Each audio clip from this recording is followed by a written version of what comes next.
All right. Good morning. Time now a minute past 8 on the Thursday, November 7th, 2024 in Japan Standard Time. Welcome to another edition of the World Bank Morning Seminar, World Bank Tokyo Morning Seminar.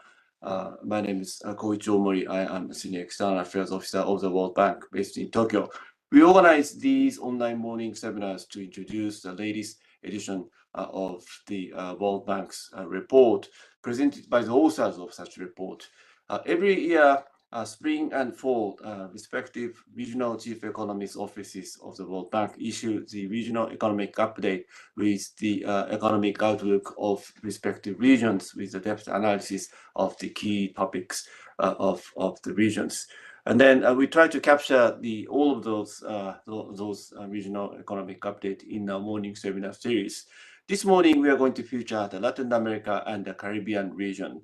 The region issues the report on the October 9th. This is called the Latin America and the Caribbean Economic Review, October 2024 edition, titled Taxing Wealth for Equity and Growth.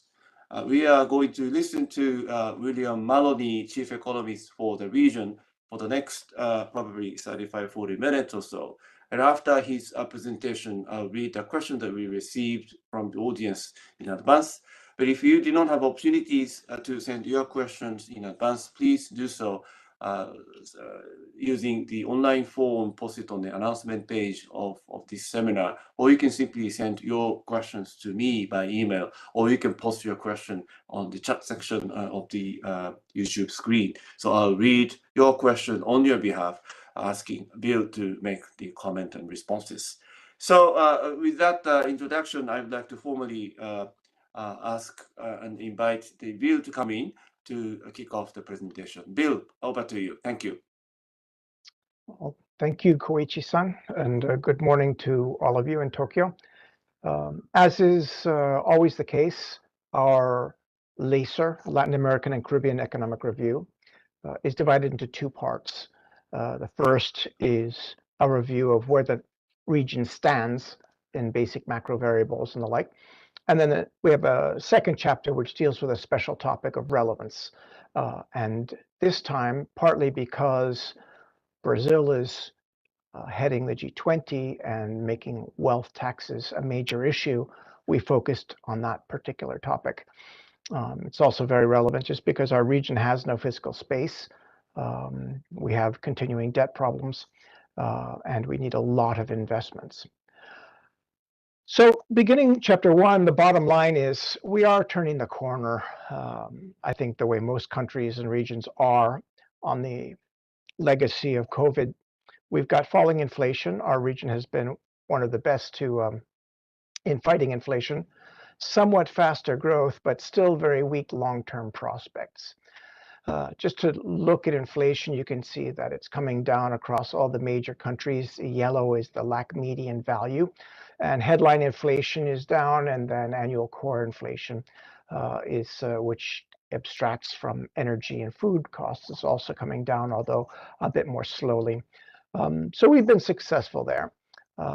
Energy and food prices remain elevated, as they do in many parts of the world, and that is making it a bit harder for us to get to where we want to be. But nonetheless, most of the major countries were expecting to hit their targets. The targets are the green boxes, and our forecasts for December 2024 get most of these countries into those boxes. Growth headwinds, global headwinds are mixed.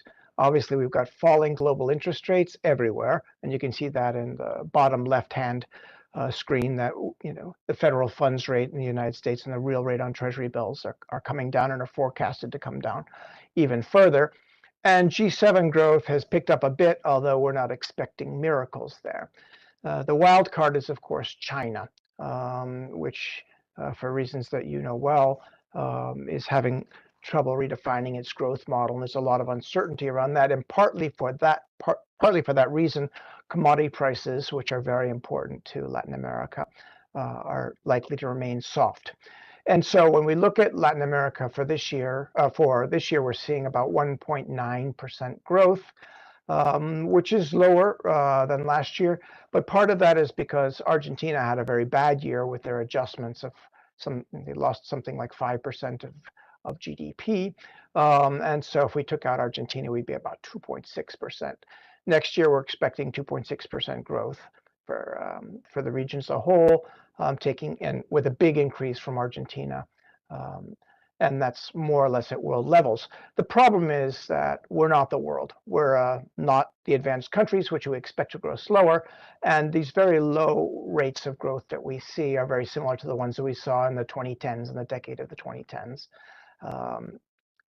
where Latin America grew 2.3% when the world grew at 3.2%. And that's reflecting deeper structural problems in the region that's preventing us from growing. And we look at GDP growth by country, and you can see that from 2010 to 2014, we had those green dots, and then 2015 to 19 are the red dots, and our forecasts are still below the 2010 to 2014 levels. Real interest rates are falling, and that'll be a stimulus to depressed investment. Central banks around the region have felt more confident in their achievement of price stability, so they're falling, although Brazil just did raise interest rates recently. Real rates are falling, particularly you can see Chile's real, and the green line here to the right has fallen quite steeply, and others are soon to follow. Primary fiscal balances are improving, but interest payments are still increasing. And that's partly because of very high rates of interest, despite some efforts to cut deficits. Nonetheless, interest rates were high, so interest payments remain high, and that'll be a challenge until the falling interest rates globally are passed through. I'm going to ignore that. There's limited progress on debt reduction. If you looked at prior to COVID in 2019, those are the orange triangles. And you see that in most countries, the green bar, which is our estimated 2024 levels of debt as a share of GDP, are above those orange triangles and far above where we were in 2010, with the exception of Jamaica, which has been extraordinarily successful, and a bit in Argentina. But Jamaica has been extraordinarily successful in lowering debt, and if we want to talk about that later, we can. The high interest rates have also done some collateral damage to households and to small firms, which took on a lot of debt in the last decade or two when interest rates were very low, and the jump in interest rates has led to non-performing loans in countries like Colombia. You see these red lines, Colombia, Panama, much of the Caribbean, and Ecuador and Peru to jump quite significantly. But conversations with central bankers suggest that they feel well provisioned, they're on top of it, so we're not forecasting any instability in the banking sector. We've got something that we're going to do every year now called Nearshoring Watch, because we're supposed to be the region that benefits the most from the realignment of global value chains that are emerging since we realized how dependent we were during COVID and with the geopolitical tensions. And we're worried that the region may be missing the boat. On the one hand, if you look, for instance, this is China's exports to the United States, the change in exports to the United States since 2015-16, and you can see these green bars, which are negative. That's losses in machinery and electrical exports. So there's been a sizable fall, at least as a share of their exports to the United States. Some of that's been picked up by Mexico. If you look at these blue lines here, blue bars here, these are gains in machinery and electrical exports to the United States. That suggests that there is a substitution going on in exports of Chinese for Mexican exports. Of course, to the degree that China can run its exports through third parties or through Mexico, then this is overstating the case. But more to the point, and Mexico is responsible for most of this substitution, and it amounts to about a change of $20 billion over 6 years, which, given that in 2022, Mexican exports to the United States were about $420 billion, that's about a 5% increase in exports over 6 years. That's pretty small. So just looking at exports, we're not seeing a major change yet. Central America has been doing a little bit better, but of course there's smaller players. But for instance, countries like Nicaragua, I think actually it's a Japanese plant of making harnesses for automobile harnesses that has driven that up. FDI flows remain below 2010 levels and are not booming. So Latin America and the Caribbean is this brown line, which you see peaked at 2010. And yes, there was a jump up in 2020 and 2021 and 2022, but it's leveled off and we're still far below in real terms where we were in 2010. Meanwhile, if you look at East Asia and the Pacific FDI flows, yes, they came down a bit in the last 2 years. The overall trend has been consistently strong since over the last couple of decades, and this might be transitory. We don't know. Brazil remains the main destination for FDI. Strangely, Mexico is kind of flat at this purple line here, despite you would expect all that increase in FDI in nearshoring there. Flows to Costa Rica and the Dominican Republic have been quite positive. Those islands, those countries have benefited quite a lot from the nearshoring move. But the distressing thing for me is that greenfield announcements are increasing more in Asia and Europe than in Latin America. So this green line here is Europe and Central Asia. The blue line is East Asia and the Pacific. And down here, the brown line again is Latin America. And again, we're below 2019. The increase here is nothing compared to the increase we're seeing in Europe and Central Asia or in Asia. So even in terms of looking forward to what firms say they're going to invest, we're not seeing huge substitution there. And that's, a bit of a worry, particularly since, the press is saying, there's a huge Chinese wave, and this is from the Financial Times, and you can see that the increases to Mexico, this blue line, are quite stark with 40 new projects. And that seems to contrast a little bit with greenfield FDI to, for instance, Mexico down here, whereas the purple line, it's not moving that much. But the fact is that that increase in 20 projects from 2022, which was celebrated in the Financial Times, is out of 500 greenfield announcements over the period, or about 4%. So again, this is pretty small so far, and it raises the question of maybe we're not so attractive. And we'll come back to that with the taxation part.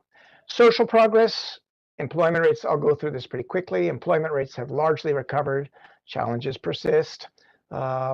Labor incomes are still, for most countries, with the exception of Mexico and Costa Rica, below where they were prior to the pandemic.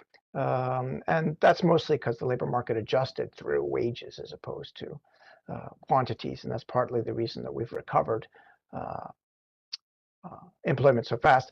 Poverty and inequality rates have fallen below the 2019 rates. That's good. But governments are sort of impatient to show more of a recovery. And for that reason, we've seen an increase in minimum wages across the region. Particularly in places like Mexico, big increase, Bolivia, big increase. And our position on that is we need to proceed with caution. Minimum wages need to be understood as one aspect of regulation in a package of labor market regulations and social protections. And we have to think about all of them. And they're also one institution affecting productivity and growth. So we have to be a bit careful. The impact on employment, which is, it's great to raise wages, particularly where there's some monopsonistic power on the part of firms. It's great to raise wages in that context. And it seems that when you have very low levels, there's a very, very small impact on employment or informality. But at higher levels, we do, especially hits low-skilled workers, and it may increase inequality. So we're saying, okay, we have to be a bit careful with, once we're Colombia's levels or even now getting near Brazil's levels. We also have to be careful that minimum wages are, index all sorts of things, benefits, fines, social programs, pensions are all indexed to the minimum wage. So there are budget implications. There's also heterogeneity within firms and size sectors. And for some, this graph of Honduras to the left here shows each of these gray bars is a minimum wage for a different sector. And when you start doing that, you really are distorting the allocation of labor somewhat. So we have to be, mindful of that. In Peru, the point here is just simply to show how we're not affecting the informal sector as much as we affect it somewhat, but not as much as we think. And the vast majority of workers, this green line here, are actually not formal. This green line is formal, and you can see, yes, it has an impact there, but it's the minority of workers. Finally, minimum wages in dollarized economy prohibit adjustment. Normally, economies can adjust to shocks through, for instance, devaluing their exchange rate or, making everything in the economy fall in price, which is obviously much harder. And that becomes even harder when wages are rigid downward. So we have to be careful about that. In the long run, it's just worth reminding ourselves that only productivity growth can raise wages. So we have to be careful not to put too much emphasis on nominal wage shifts as rigidities as a way of fixing a poverty problem. Food insecurity is something that has gotten the attention of the president of the World Bank. And we find actually that in some parts of the region, particularly in the Caribbean, you can see Haiti, but also a lot of Central American countries, we've got food insecurity, like the inability to afford a minimum healthy basket of food, are at sub-Saharan Africa levels. So that is an issue. Of course, when we get out to Uruguay or Costa Rica or the Bahamas or Chile, we're much closer to North America. But nonetheless, we do have an issue. And we, in fact, are the region with the highest average cost of a healthy diet. As you can see here, Jamaica tops the list. The Caribbeans all have to import food, so that drives up costs a lot. Progress, though, despite this, progress has been made in reducing child stunting and anemia and lack. These first two figures, anemia here, you can see we are third here, the green line, and you can see we used to be in 2000 at that level of anemia. Now we've fallen quite substantially. And stunting, with this green bar again, and we've roughly halved stunting since 2000. So that's progress. On the other hand, obesity is rising sharply. If you look far to the right here, the green line, the orange dot was where we were in 2000, and we've roughly doubled obesity in that time period because of a shift to bad diets. And all the countries in the region saw that, almost a doubling. So this is with the exception of Venezuela, but there are reasons for that. So this is an issue, and rising obesity will lead to major economic costs, especially premature mortality. I'm not going to go through this because I'm running out of time. Chapter 2 focuses on progressive wealth taxation. And why do we consider wealth taxes? First of all, as I mentioned, it's a global issue because of the G20 proposal for a global minimum wealth tax. Second, we need fiscal space. We should begin making our governments more efficient, and LAC could save 4% of GDP by making government more efficient. But we're still going to need new revenues for infrastructure, social spending, education, and the green transition. So we need more money someplace. Equity, we still remain a very unequal region. And growth, this is a key one because we have some of the highest rates of corporate taxes in the world. You can see the average for the OECD is this orange line. The average for Asia is the green line, and you see Colombia, Brazil, some of the Caribbean countries are way, even Argentina and Peru, we're still way above our competitors in other parts of the world.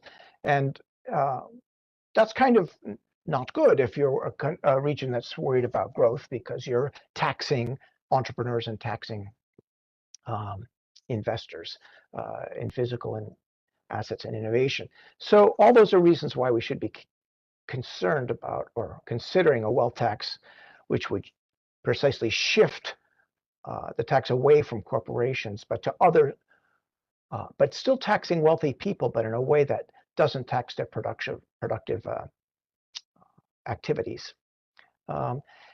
These high corporate tax rates also just compound an already unfriendly business environment. Where this, on the spider graph, being further out on this index from 0 to 100 is bad.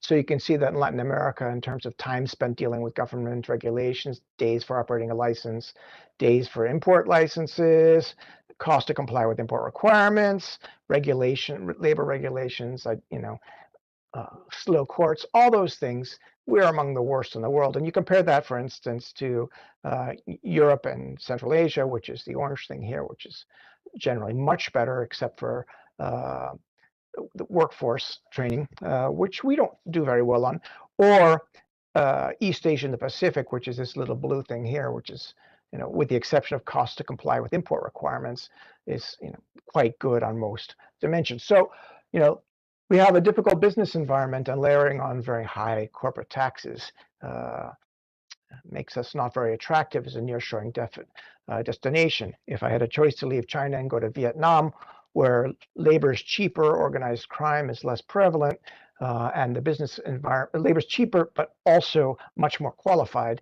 and the overall business climate is nicer, and lower corporate taxes, then it's not obvious that I would go to Mexico. And I think that's what's happening.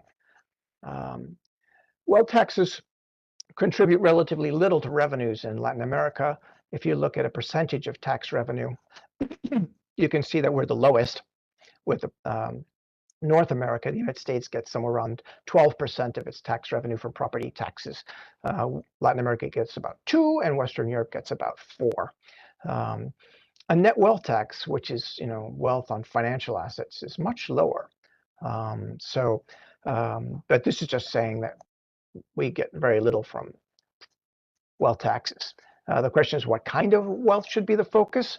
And obviously, it'd be great if we could tax financial assets, but that's difficult. They're very easily mobile and very easily hid. And as long as there's 1 or 2 countries that will, take care of your assets without reporting to anybody else, very hard to locate them. They require, and for this reason, they require substantial global coordination to control evasion. But the other reason is they're a relatively small share of lax wealth. If we take this, this bar to the left, you can see that the green here is the dark green is financial assets, and you compare that to property, which is the light blue and the dark blue. It's a very small fraction of assets relative to other parts of the world, particularly the OECD. And so it kind of makes sense. We would look at property. It's hard to move, very visible, and it's the largest share of lax wealth. So it makes sense to go there. Why is there so much in property? There are lots of reasons for it. One, we've got pretty underdeveloped financial markets. Second, they're tangible and they're secure. And they are implicitly indexed to inflation. So it's, in countries with some macroeconomic instability, is a big attraction in holding land. We have low levels of financial literacy, so there aren't going to be a lot of people investing in U.S. stocks or other, fancy assets. And there's also a cultural preference for land ownership in the region. All of these things together lead it so, you can see that as countries develop, people hold more and more financial assets versus property. But right now, these orange dots suggest that we hold most of our assets in property, consistent with the previous figure. So the property tax paradox is why there's so much wealth in property, but so little revenue. I've already shown this. I'm going to skip this. It's particularly the case since the potential gains in property tax revenue average somewhere around 2 to 3% of GDP. That's somewhere 6 to 9% of total total income. And these are our estimates of the potential. And you can see the blue lines are far above the orange lines. The property tax rates, though, in Latin America are within the range of U.S. states. You can see, all the blue ones are U.S. states, and Uruguay is about as high as New Jersey, but in general, Latin America could easily be an American state. The big difference comes in property valuations. And here's valuations in Buenos Aires, Argentina by barrio, by neighborhood. And you can see in the two of the price here, one's Recoleta and El Retiro, properties are valued at roughly 30% of their true value. But overall, most of it is, they're valued at about 10%. So on average, 10 to 15% of their true value. So yes, tax rates are normal, but the valuations are incredibly low. Employing new technologies and the like could, to track and to adjust this, would be a pretty straightforward way of raising revenue from property. Higher property taxes could also improve LAC's high vertical imbalance. What do we mean by this? It's the share of subnationals government's revenue originating from central government transfers. So you can see on these in Peru and Mexico, something like close to 100% of subnational government revenue comes from the central government. And that has a lot of issues with it. One is when you get transfers of other people's money, you maybe take it a little bit less seriously than if you're raising it locally. But the other thing is it also makes you just incredibly dependent on the Fed. So when Milei turns off the faucet in Argentina, all of a sudden you have no recourse. And I think part of what Milei is trying to do in Argentina is actually to stimulate local governments getting more of their resources locally. And the way, for instance, the United States does that is through property taxes. The billion-dollar question is, which is raised by President Lula and President Macron, is how much can we raise with a global tax on billionaires? And is taxing the super rich the silver bullet for Latin America and the Caribbean's fiscal shortfalls? We have some issues in Latin America. We conclude that, yes, you could raise the 250 billion that they're talking about with their 2% billionaire tax. That's true. But looking at LAC more specifically, we first of all have relatively few billionaires. There are 2,700 in the world, and we have 82 in LAC. And that compares with 160 in India and 753 in the United States. So we don't have that many. And they're also not among the richest. The top 10 LAC billionaires hold around $250 billion.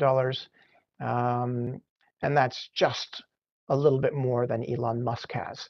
A 2% tax in Latin America on billionaires would yield about 0.2% if the billionaires don't move, which, no surprise, they do. So this is probably not a solution for our fiscal space issues. More generally, we're going to have to look at additional broadening of the tax base while keeping an eye on equity. So I think that's it. So thank you very much. And very glad to entertain any questions or comments you might have. Thank you, Bill, for summarizing the main findings of the latest edition of the Latin America and the Caribbean's Economic Review issued about a month ago. So we received some questions from the audience in advance. So let me read those questions from Sasaki-san. Thank you for your question as usual. First one. The World Bank has recently made announcements to accelerate its activities in energy, jobs creation, food and agriculture, and women gender. Would you please comment in terms of what does it mean to the LAC region, and what are the biggest challenges among these issues in Latin America and the Caribbean regions, and what does the World Bank do to help the lack government or lack countries? So this is the first question. So, Thank you. I mean, obviously, all of those are huge issues. How do we, create jobs? Well, we know how we create jobs. It's some combination of building human capital and of fomenting productivity and economic growth in modern firms, right? And so we continue with our standard menu of reforms and of we'll be coming out, my office will be coming out with a book on innovation policy again in Latin America soon.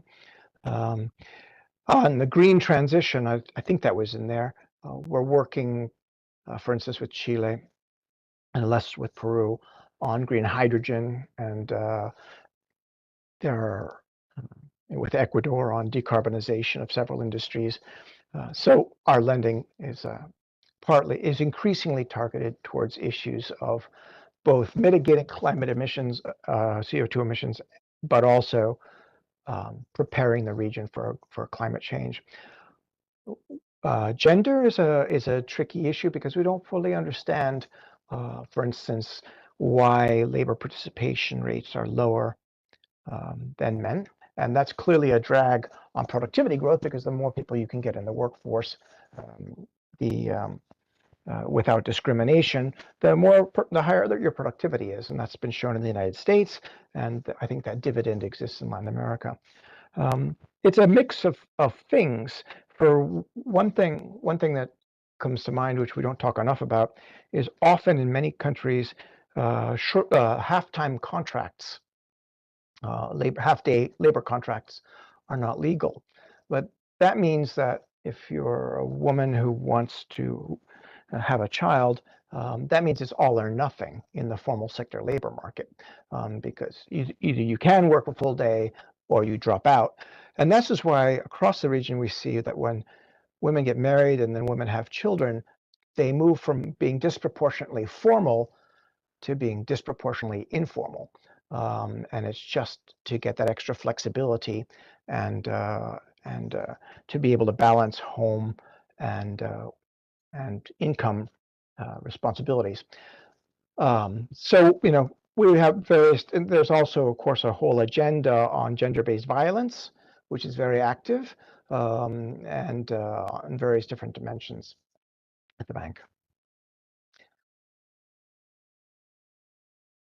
Thank you for your responses. Another question from the same person. Question is this. Slide 18 says FDI flows remain low level and not booming. So which is worrisome. So what would be the remedies for LAC governments to that they can initiate and take actions? Or should they rather expect external factors and economies outside the regions to grow and LAC can take advantage of it? Right. So I think that attracting foreign direct investment, the reform agendas there are the overall agendas for growth anyway.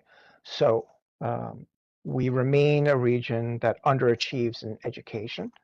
30% of our firms, somewhere between 25 and 30% of our firms say they have difficulty growing because of a lack of qualified labor. Okay, well, that's going to bother multinationals as well as it bothers local firms.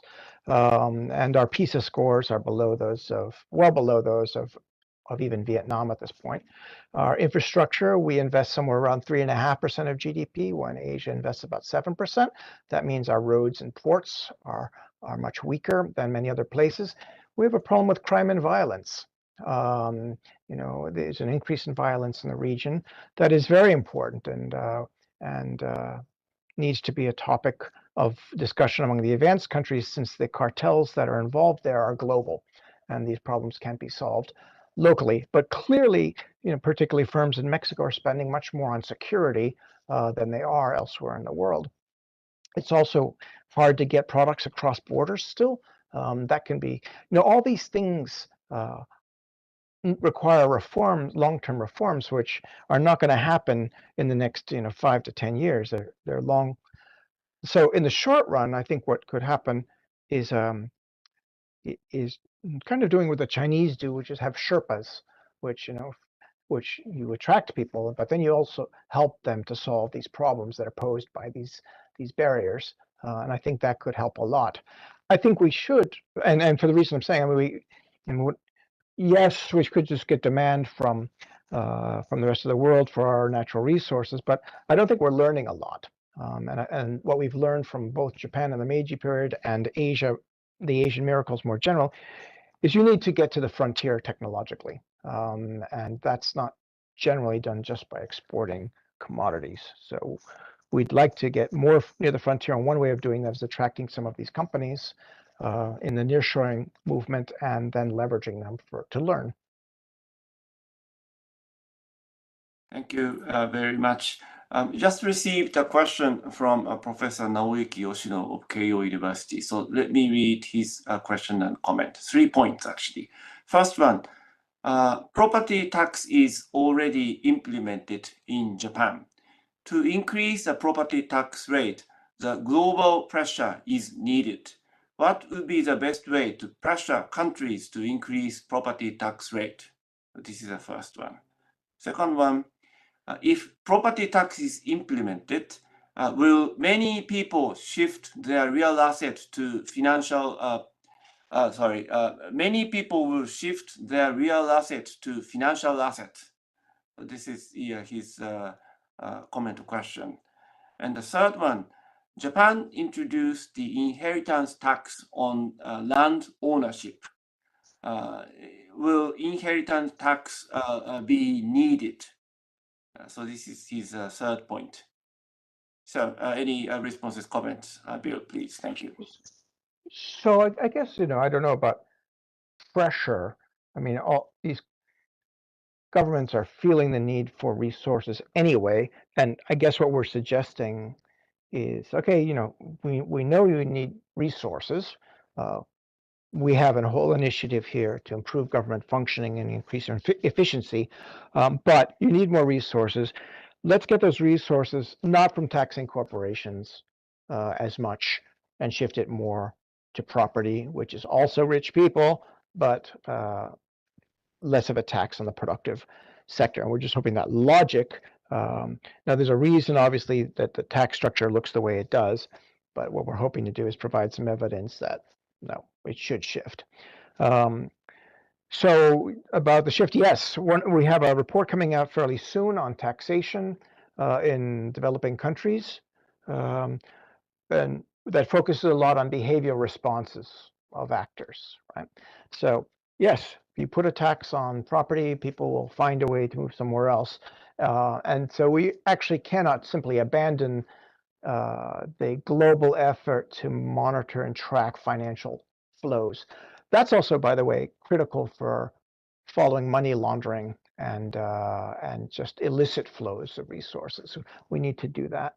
But obviously, if you could make it a little less easy to hide financial wealth, then the shift from property into financial wealth would be less. And the last point was, what was the last? I can't read my writing. Inheritance tax. Inheritance tax is pretty low right now in Latin America. We don't really deal with that right now. But I mean, again, since most wealth is held in land, at some level, you're still talking about land taxes. All right, thank you very much. Bill, before closing the seminar, since I am now running out of questions, I would like to ask you to give us a little advance notice on what are the report, what are the analytical works the office is working on and issuing so soon. You mentioned the innovation policy and the green transition report. You also mentioned the taxation policy report, but what are the other things that you are now working on?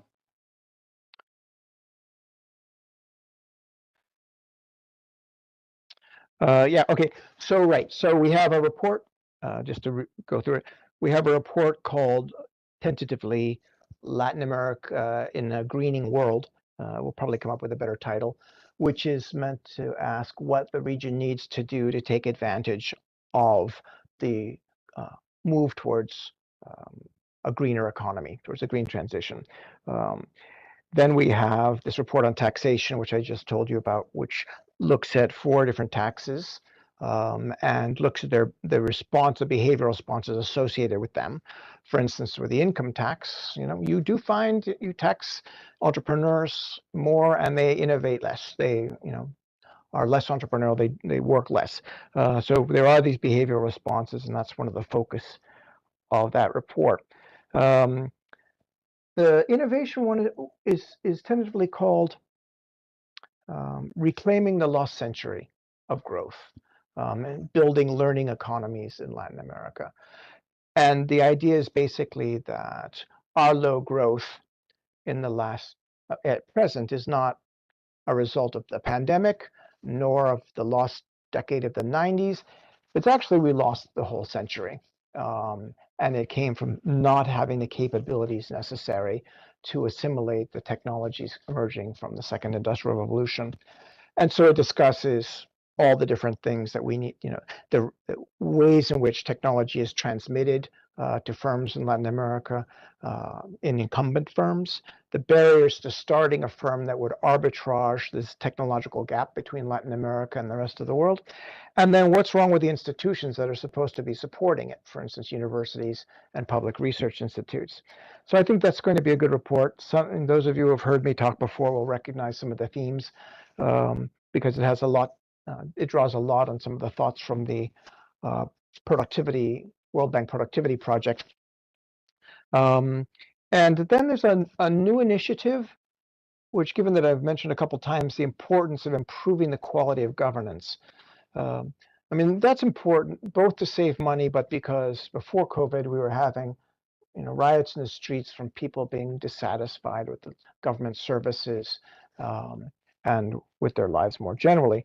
And so what we did is we contracted academics to draw together everything academia knows about measuring government performance and everything we know about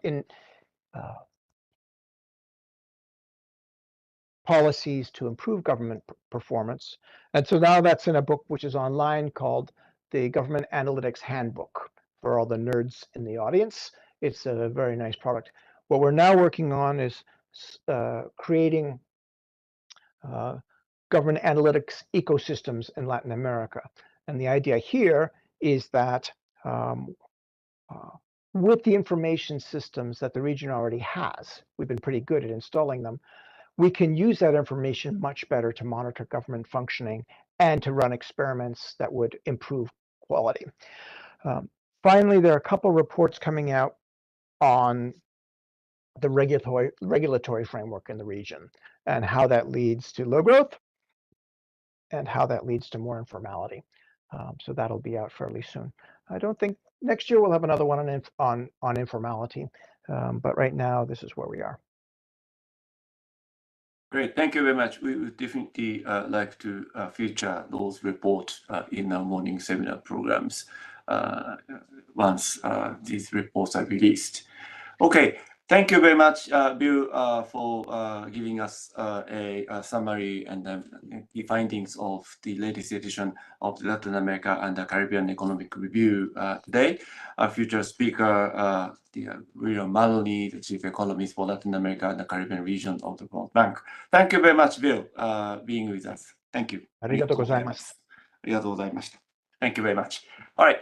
So we continue organizing these online morning seminars. Tomorrow morning, we are going to feature the Europe and Central Asia, the regional economic update. And also during the lunchtime tomorrow, we are going to have the team who put together the report titled Recipe for a Livable Planet. They will be here in Tokyo tomorrow, and then we are going to organize a hybrid seminar starting at 12 noon tomorrow. So please take advantage of those seminars. Next week, we'll continue our journey through different regions. We'll organize the seminar on the Africa Economic Update, Africa's Pulse. This is going to be Friday next week. And also, I think Wednesday next week, we'll feature the Commodity Market Outlook, the latest edition, which was just released like 2 weeks ago. So with that, thank you very much. Please check our website and then see you next week. Thank you very much. Thank you, Bill. Ciao, Koichi.